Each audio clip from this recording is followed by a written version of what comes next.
Sir बच्चों के अदब के हवाले से जब हम बात करते हैं तो सबसे पहले जो हमारे जहन में बात आती है, जो चीज़ आती है, वो है रसायल। क्योंकि सबसे पहले बच्चे जो हैं वो ये कहानियाँ रिसालों से पढ़ते हैं, फिर उनको शौक़ पड़ता है तो वो किताब की तरफ आते हैं। तो आपके नज़दीक ये जो कुछ मशहूर रिसाले हैं जिनमें तालीम व तरबियत है, फूल है, नौनिहाल है, इनका क्या किरदार है बच्चों को अदब की तरफ राग़िब करने में? पाकिस्तान में अभी नए भी इजरा हुआ है। अभी उमैरा अहमद साहबा ने एक बड़ा ही खूबसूरत मैगज़ीन निकाला है अल्फ़नगर के नाम से। इसी तरह इकरा एक मैगज़ीन है, ठीक है ना, लेकिन उसमें फिर वो बच्चों के फेसेस नहीं दिखाते, वो थोड़ा सा ज़रा उनके जो मालकान हैं उसके हिसाब से। हमारे प्रॉब्लम ये है कि ऐसे मैगज़ीन ही चल सकते हैं जिनके पीछे पूरी पूरी ऑर्गेनाइजेशन हो। जैसे हमारे जमात इस्लामी के 3-4 मैगज़ीन जो हैं वो बच्चों के लिए आते हैं, तो डेफिनेटली उसमें आज़ादी होती है, लेकिन फिर भी इतनी नहीं, मतलब एक ख़ास हद तक होती है। इसी तरह जमात दावा का मैगज़ीन है ज़ौक़ शौक़, वो भी रेगुलर छप रहा है। तो उसमें भी बेसिकली मैंने तो वो उनका जिंक्स तोड़ा भी है, मतलब उनके असूलों के ख़िलाफ़ भी मैंने लिखा और उन्होंने छापा भी। बाकी रह गई जो ऑर्गेनाइजेशन के हैं, जैसे मतलब जो है ना जी, पीछे तालीम व तरबियत के फ़िरोज़ है या नौनिहाल के पीछे हमदर्द है, तो इन्होंने अपनी रवायत के मुताबिक करते रहे हैं। अब मैं जो स्क्रूटनी कमेटी है तालीम व तरबियत का, उसमें 1 of 3 हूँ। तो वो बेसिकली कंपाइल ही, उसमें मेरा तीसरा चौथा हिस्सा होता है उसका। तो कुछ साल पहले नज़ीर अमालवी साहब के दौर में जब वो एडिटर थे, तो उसके बाद जब उन्होंने छोड़ा तो बहुत से राइटर छोड़ के गए, तो वो उनके जाने के बाद फिर वो फॉर्मेट चेंज हो गया तालीम तरबियत का। अब वो तालीम तरबियत का फॉर्मेट वही है जो पुराने दौर का था, मज़े की स्टोरीज़। तो अभी भी उनकी कोई गिरावट नहीं आई। आप देख लें कि तालीम तरबियत उतनी तादाद में छप रहा है जितनी तादाद में छप रहा था, नौनिहाल उतनी तादाद में छप रहा है। तो बात फिर वही पे आ जाती है कि अगर चीज़ आपका प्रोडक्ट अच्छा है, ठीक है ना जी, तो अब फिरोजन जो है वो ये 60 इशारा का आज़म से उनको वो आग लग गई थी, तो अब उन्होंने छोटे छोटे फ्रेंचाइज बना लिए हैं, उनकी चीज़ें बिक रही हैं, बशर्ते कि आपकी प्रोडक्ट की वैल्यू हो। इसको फ्रेंचाइज करना पड़ना है।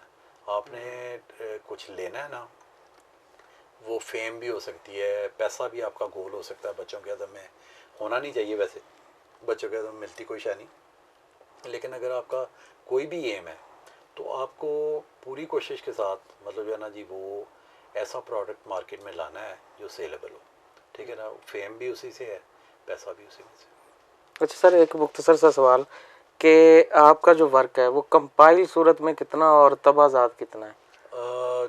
आप कह रहे हैं कि अडॉप्टेड कितना है? और मेरा नहीं, कंपाइल से मुराद है कि मुख्तलिफ आपके पसंदीदा कुछ चीज़ें जिन्हें आपने एक किताब में उसकी तदवीन कर दी हो। हाँ जी, उसमें मेरी किताबें तो 30 मोर देन 30 छप गई जी।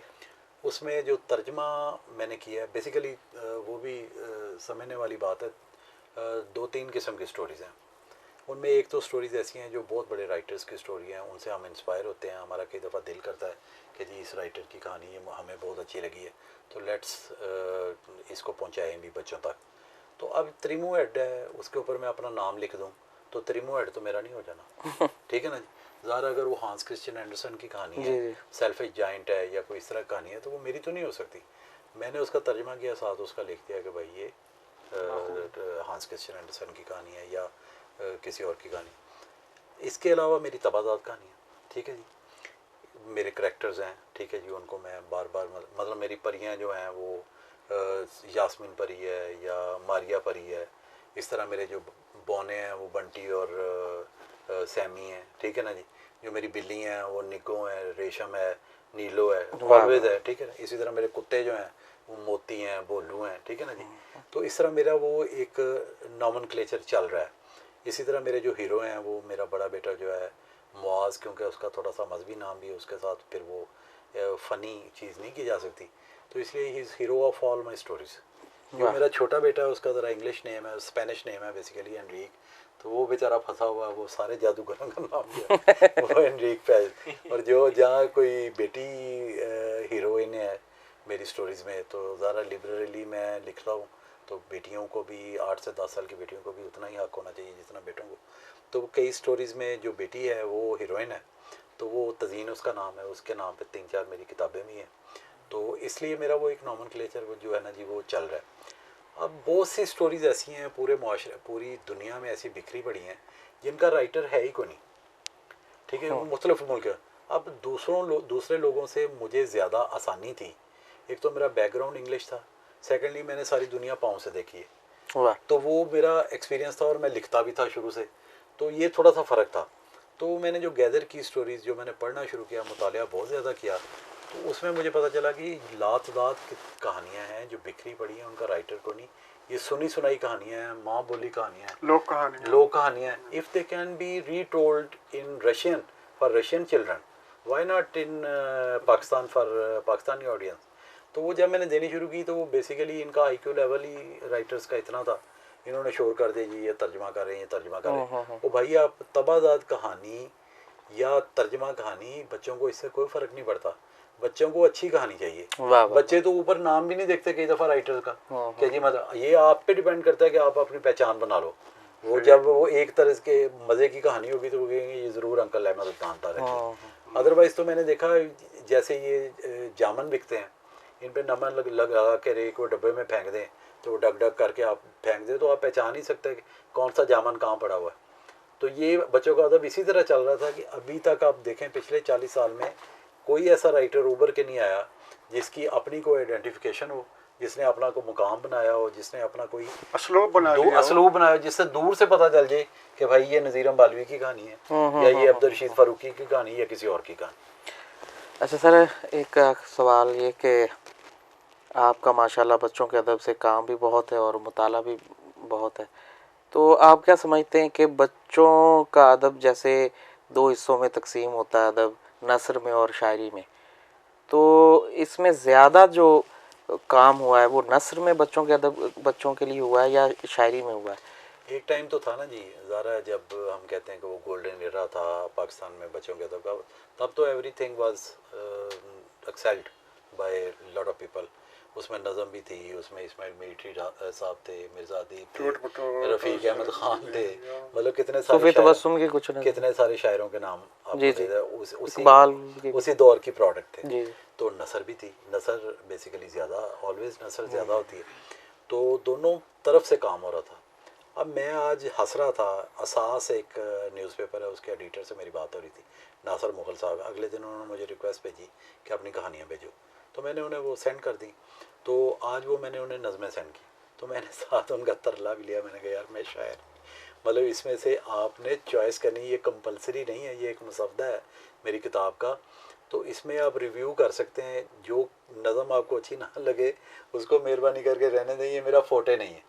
तो मैं ये कहने पे मजबूर हूँ कि अगर मेरे जैसा बंदा जिसका शेर के साथ कोई तल्लक नहीं, जिसे औज़ान का पता नहीं, ठीक है ना जी, आज़ाद नज़म में लिख लेता हूँ, ठीक है ना जी, मतलब वो औज़ान का अगर नहीं पता तो फिर ये डीमेरिट है कि मेरे जैसा बंदा उठ के इनको सिखाए कि यार नज़में इस तरह की लिखो। आप सबसे ज़्यादा पॉपुलर जो हैं अहमद हातिब सिद्दीकी साहब हैं, हमारे बड़े मोहतरम शायर हैं, वो बहुत अच्छी नज़में लिख रहे हैं, ज़ियाउल्लाह मोहसिन, और मेरा ख्याल है तीसरे या चौथे नंबर पे मैं हूँ। इससे बड़ा इनहतात क्या होगा कि मैं तीसरे चौथे नंबर, यानी कि शायरी में अब बच्चों के लिए नहीं हो रहा। बच्चों की शायरी इतनी मकबूल वैसे हुई भी नहीं है सिवाय गीतों के। हाँ जी, गीत बच्चों के मकबूल हुए, शायरी अभी तक इतनी मकबूल हुई जितनी वो नस्र कहानियाँ दास्तानें होंगी। कहानी बच्चे चूँकि सुनना चाहते हैं नई चीज़ कोई, कहानियाँ सुनना चाहते हैं। वैसे तो बड़े भी कहानी सुनना चाहते हैं, लेकिन बच्चों में तो जैसे चूँकि ज़्यादा होता है, जानने का शौक़ ज़्यादा होता है, तो वो फिर कहानियाँ ज़्यादा शौक़ से पढ़ते हैं। एक नावल था आपके दौर का, मेरे दौर का, आपको याद होगा, कज़ाकों की बाती। हाँ, अच्छा, उसमें वो लड़का होता है, उस पर वो आके ठहरता है। अच्छा, वो जो जहाज़ी होता है ना, बेसिकली वो पायरेट होता है, तो ख़जाना एक दफन किया होता है, तो वो आके इनकी सराय, मुझे आज तक नाम उसका एडमिरल बिन बोस की सराय का नाम होता है, तो वो पैसे जैसे नहीं देता, तो वो एक गुनगुनाता रहता है फ्रेज़ जो है ना। तो आज मैंने कहना तो आपको याद आ जाने, उसमें था कि 15 जिंदा आदमी एक मुर्दा लाश पे बैठे रहे पीते रहे ठंडी काफ़ी के गिलास, हो तो वो आज भी याद है, मतलब वो मतलब जो है ना जी हमें। अच्छा, फिर एक पत्थर का किला था, ठीक है ना जी, उसमें इतनी प्यारी शहजादी का जालम चचा काना है, वो हम वो राइम की सूरत में ना जी, वो जैसे दोनी का पहाड़ा नहीं करते, एक दोनी दोनी, तो वो हम एक दूसरे को चढ़ाने के लिए वो राइम्स जो है ना जी वो करते थे कि इतनी प्यारी शहजादी का जालिम चचा काना है। तो वो आज तक हमें वो याद है। तो तब अच्छा तो स्कूलों में भी जब होती थी ना वो रिदम के साथ पहाड़े याद करवाना आधी और क्लास एक सारा साइड पे उसी खड़ी, आधी रिदम क्लास में एक साइड। नज़में भी याद करनी और सारा वो माहौल बना हुआ था। बाद में तो फिर बहुत सारा तब्दीलियाँ आ गई और उसमें वो नहीं रहा शायरी अच्छा का सर, वो आपका जो एक्सपीरियंस है वो क्या बताता है कि आज का जो बच्चा है, क्या वो पुरानी दास्तानें जैसे होती थी, असातिरी करैक्टर परी जिन, वैसी स्टोरी चाहता है या कुछ मुख्तलिफ किस्म की आप चाहते हैं? भैया परियों को प्रैक्टिकल कर देना, अल्लाह ताला का है इख्तियार, डू इट, अल्लाह के डू इट तो वो हो जाता है, नॉट परी और बोना। जादूगर जो है वो एक बैड एलिमेंट है, ठीक है ना जी, उनको हम बैड एलिमेंट के तौर पे यूज़ करते हैं। अब देखें इन हम मेरे जो हम असर हैं उनको तो ये भी नहीं पता कि बोने कितनी किस्म के, बोने गोबलिन्स हैं, एम्प्स हैं, फेरीज हैं, ठीक है ना जी, मतलब लॉट ऑफ ये हॉबिट्स हैं, ठीक है ना जी, मतलब कितने ज़्यादा समफ्स, ठीक है ना जी। अब हम रोज़ पिक्चर्स देखते हैं, कोई 35 किस्म के तो बोने हैं, उनकी अलग-अलग खसलते हैं। अब गोबलिन्स जो हैं वो बहुत ही कुत्ते के बच्चे होते हैं, मतलब वो बेसिकली मतलब जो है ना वो हमेशा उन्होंने गद्दा काम किया और वो जादू भी जानते हैं। वाह, अच्छा, अब वो फेरीज़ को और जो वाटर फेरीज़ है हम उन्हें जल परिजात कहते हैं, वाटर फेरीज़, ठीक है ना जी। तो वो पानी के अंदर रहने वाली और फेरीज़ हैं, ऊपर रहने वाली और फेरीज़ हैं। अब एक मेरी स्टोरी थी तज़ीन और तितलियाँ, उसमें इसको एक कोट चाहिए, मेरी जो हीरोइन है, तो वो जाती है तो वो लार्वाज और प्यूपाज ना आपस में एक मजलिस कर रहे होते हैं, तितलियों के लार्वा। अब मैंने बच्चों को एजुकेट करने के लिए लार्वाज जो है इनका पहला फेज़ होता है, उसको मैंने पहल रूप का, लार्वा नहीं कहा, उसका मैंने नया नाम रखा पहल रूप। वाह, और उसके बाद जो प्यूपास थे उनका मैंने नया नाम रखा मंज रूप, क्योंकि वो दरमियान वाला था। तो अब इसको ये कोट चाहिए होता है, तो ये ना वो भूखे होते हैं, उनको ना वेजिटेशन नहीं मिलती, बारिश नहीं होती, तो ये उन्हें अपनी बीट्स में ले आती है अपने घर में, जो इसने सब्जियां बोई होती हैं वो सारा हड़प कर देते हैं। उसके बाद उनका हाइबरनेशन पीरियड होता है, वो बहाने बहाने से मैंने वो तितली का सारा उसका वो लाइफ साइकिल बता दिया, क्या बात, ठीक है ना जी। वो हाइबरनेशन पीरियड था, उसमें वो कोट उतारते हैं अपने प्यूपास जो है। अब वो कोट 12 पड़े होते हैं, तो वो कहती है कि आप तो ये सो जाएंगे, तो इन कोटों का क्या करना, ये जो जिल्दें उतारी हैं आपने, तो वो कहते हैं हमारे लिए तो कोई यूज़लेस है। कहती मैं ले लूँ, वो कहते तुमने क्या करना, वो कहते जब वो उठोगे ना तो फिर आपको पता। अब ये इसलिए इंस्पायर होती है कि ये राइड पे एक दफ़ा परियों की मलका इसे लेके गई होती है जंगल में, तो वो राइड जो होती है ना वो होती हैं तितलियाँ, परियों की मलका की राइड होती हैं तितलियाँ।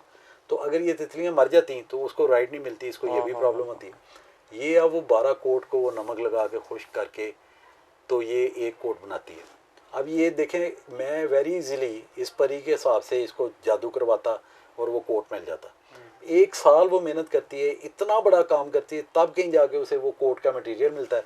जब वो हाइबरनेशन से जागते हैं तो वो मौत बने होते हैं, वजारा उनके पार आ जाते हैं। जी जी। और जब वो पार आ जाते हैं तो फिर ये वो कहती हैं कि जी हम आपके जो अच्छा डीड है वो परियों की मलका को है, उसका फिर इनाम इसको ये मिलता है। एक तो वो कोट मिल जाता है सब्जियों के बदले, तो मैंने बताया कि आप छोटा सा अच्छा काम करें तो उसके बदले में अल्लाह ताला आपकी बड़ी मदद करता है।